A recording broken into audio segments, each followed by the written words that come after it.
کچھ لوگ پوچھتے ہیں کہ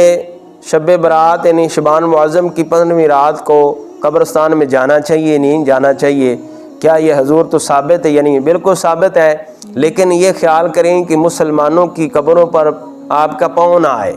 اور جہاں یعنی قبریں آپ کو شبہ ہے کہ یہاں قبریں تھیں اور پھر رستہ بن گیا، اس رستے پر بھی نہ جائیں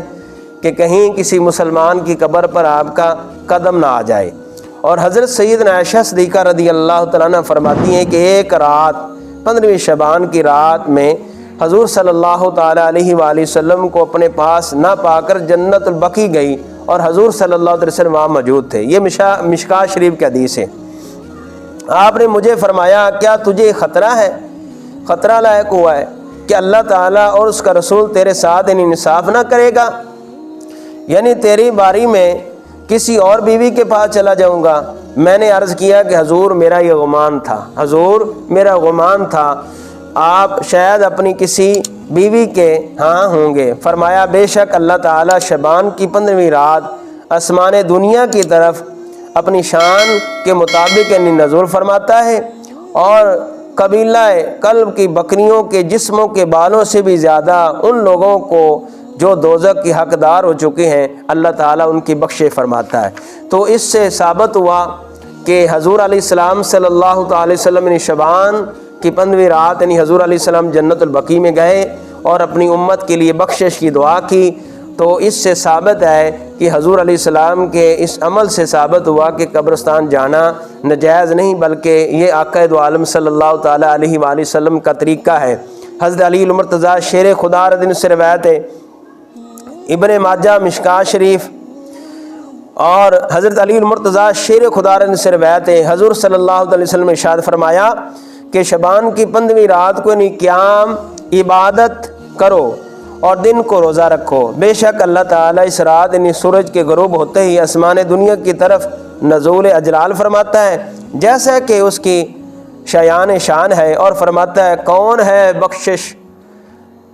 بخشش کا طالب میں اس کو بخش دوں، اور کون ہے رزق حلال کا طلبگار میں اس کو رزق دوں، کون ہے بیمار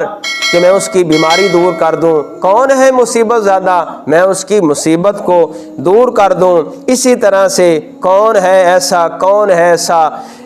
ایک ایک کر کے انسان کی حاجات ضروریات کا نام لے کر بلایا جاتا ہے یہاں تک کہ فجر ہو جاتی ہے۔ تو اس رات یعنی خوب عبادت کریں، خوب اللہ تعالیٰ کی بارگاہ میں اپنی گناہوں کی بخشش مانگیں، کیونکہ یہ رات ہے جس رات یعنی ہمارے اعمال پیش کیے جائیں گے، یہ وہ رات ہے جس رات ہمارے اعمال پیش کیے جائیں گے۔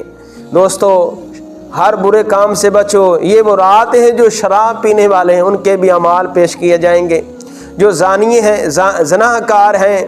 عادی ہو چکے ہیں زنا کے ان کے بھی اعمال پیش کیے جائیں گے، چور کے بھی اعمال پیش کیے جائیں گے۔ یہ وہ رات ہے نیکوں کی اعمال، ہر ایک کے اعمال اللہ کی بارگاہ میں پیش کیے جائیں۔ کاش جب ہمارے اعمال پیش کیے جائیں ہم توبہ کر لیں، توبہ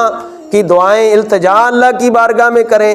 اللہ کی بارگاہ میں معافی مانگیں کہ اللہ تعالی ہمارے گناہوں کو بخش دے، کیونکہ بہت بخشنے والا بہت مہربان ہے، وہ کریم ایسا کریم ہے،